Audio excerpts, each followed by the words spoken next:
Hey everyone, this is WobblyWallaby.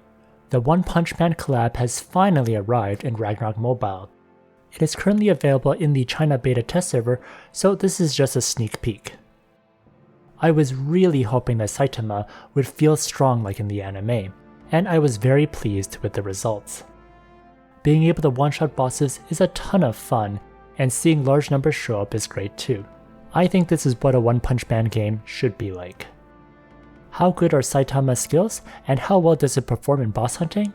Stay tuned to find out.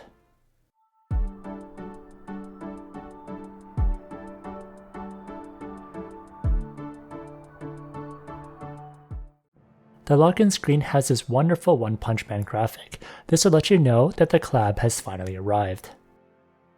Here is the screen where you can roll for the OnePunchMan costumes and the class unlocks. One annoying thing is Saitama's costumes and patented eyes need to be rolled for, and it cost me a ton of BCC to get the proper look. However, to just get the Saitama class unlock, you will only need 300 BCC. Here's my first 300 BCC roll, and you can see that the class change voucher is unlocked. I end up spending a lot more BCC later to get the costumes, but I'll skip all that. Here the voucher is in my inventory, and when I click on it, you'll get the class unlocked. You can see here that without his eyes, it looks a bit creepy, so you'll have to spend BCC to fix that. Next are the skills review.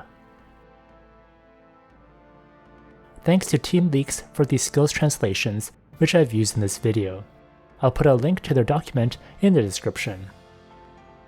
Saitama is a hero class, so it's different than the traditional classes in this game. You have a few skills, and the core passive depends on how many second line runes you have. You can also max all skills at max job level, so you don't need to choose one skill over another. The core passive is where the pay to win part comes in, because you'll need 6 second line runes to be fully maxed out. For many people, it will be a rune killer, and you'll need a ton of runes or luck to get them all. The core passive is called Absolute Strength. The important thing to note is the damage multiplier uses strength, physical attack, and your core passive level. For level 4, it is at 7, but it can go up to 10 at max level. The other interesting thing is the knockback works on bosses too, which is funny to see huge bosses being moved around by Saitama. For level 4, where you have 3 second line runes unlocked, you can slow down enemy movement speed.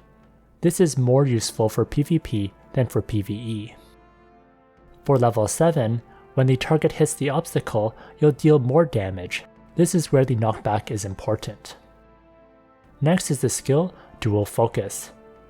This skill is amazing since it helps you survive versus bosses who summon mobs. I manually cast this skill whenever I face a boss that has summons or any annoying monsters around that might interfere.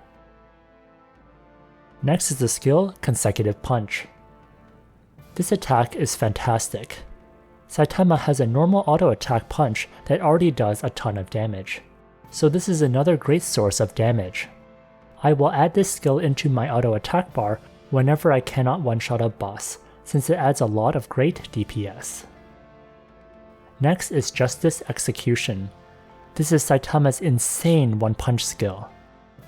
The 5000 multiplier for the damage is insane. I haven't seen any other skills with such a great multiplier. It also ignores defense, so that is really broken. This is what Dragon Fist's Asura Strike should be like, because you can use the skill without a huge drawback. If you focus on using Justice Execution in one-shot, you can use a lot less ignore defense gear, so you can optimize your damage more. This skill is always in my auto attack bar. Next is the passive skill Final Punch. When you auto attack with the normal punches, sometimes you'll hit Justice Execution. This is a nice passive to have, especially when you use the auto attack. You'll see this in action later. Next is the passive Hero's Heart. The blind, fear resistance, and abnormal status are quite good for PvP, but for PvE it's really good because it has damage reduction against MVP and mini monsters, so you'll be able to survive more. Next is the passive Hero's Instinct. This provides nice survivability. Next is the skill Jump. I personally don't like this skill for PvE or boss hunting. I feel like after the jump, your character can't cast stuff right away, so jumping 9 meters isn't very useful. This is probably better in PvP. Next is the skill Physical Training. This adds insane strength, vitality, and reductions for your character. I cast this whenever I face a tough boss. However, it does take a while to cast, and you do lose the stacked effect after attacking. For weaker bosses, I will often skip this because it takes too long. By the time you're done, someone has already killed the boss. Next is the skill Unparalleled Speed. This adds great movement speed and damage and is super unfair in my opinion. This is great for MVP hunting since the more movement speed you have, the more competitive advantage you'll have as well. I always cast this whenever I can. Next is the passive skill Hero's Speed. Your damage will increase based on your movement speed. These types of skills are always busted in my opinion, so this is really good for Saitama. Overall, they've given you quite a lot of powerful skills which I think are very good for MVP hunting. The move speed and damage burst is quite good. Next is gear. Saitama has a new weapon called Fist of Divine Glory. It's physical damage plus 10% and has more move speed, strength, and vitality based on your refine level. Refining to 10 and 15 also gives you a lot of penetration percentage, which is great against tough bosses. Here is my overall gear. It's a pretty generic setup for a physical damage dealer. If you want to see the gear in detail, I'll put a link in my description to another class video which basically has the same gear so you can see what each one does. However, I will show some of my random attributes. For my Dragonbone shield, it has 18% physical damage increase. For the Legends level Voodoo armor, I have the 15% penetration random attribute. I do have some ignore defense because consecutive punch does require ignore defense, so I can't completely get rid of it unlike some other classes like the Novice Guardian with the 3rd line Ruin. For Warrior's Pauldron, I have the 8% skill damage. For my accessories, I have the 4.5% penetration for my random attribute. For my second accessory, I only have the 2% HP random attribute because I didn't get anything better. For Ancient Relic, I use the Elf's Piccolo. Next are attributes and stats. For attributes, I max Strength and Luck. The remaining goes into Vitality. I only max Luck due to the Mastering Star card. If you don't have that, then max Vitality. Next, here are my stats. For attack, I have 41,000 attack and 937,000 health. My strength is at 595 and vitality is at 440. This is due to physical training, which adds a ton. My penetration is at 105.8%. My skill damage increase is at 12%. My physical damage is at 165.5%. My physical damage increase is at 116.6%. My ignore defense is at 134.5%. For Adventure Handbook, this account is quite stacked. It has 4,785 attack and 115% attack deposit. Next is MVP hunting. Here I do physical training 3 times to power up to the max. You'll notice how slow it is to cast this 3 times, so you don't want to do this if you're rushing to kill an MVP on a competitive server. For auto attack, I have Justice Execution. I cast Unparalleled Speed to move around quicker. I one-shot it, which is very satisfying.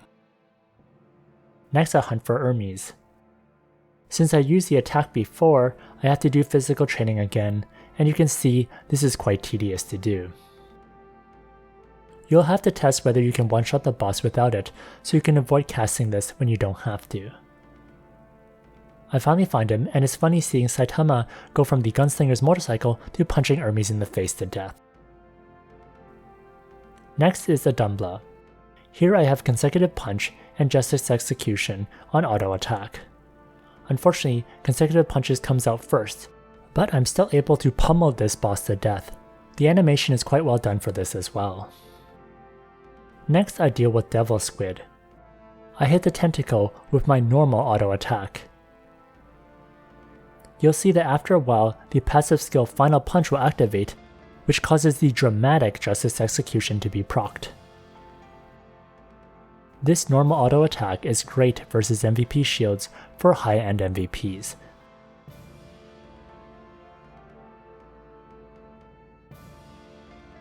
Once the shield is gone, I look the Devil Squid in the eye and then one-shot it to death.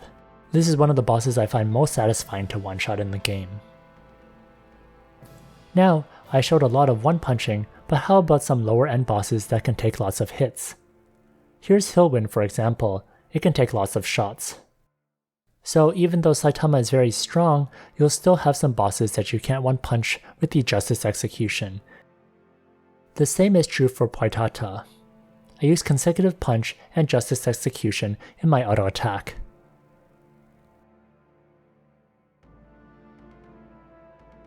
You can see Poitata takes a lot of hits. You can also see him getting knocked back all the way to the wall. It's funny seeing this large boss being moved around like that. Unlike some other skills like Photon Cannon, the consecutive punches can't be interrupted when it's happening, which is good, since usually Poitata would be putting me into stun quite a bit.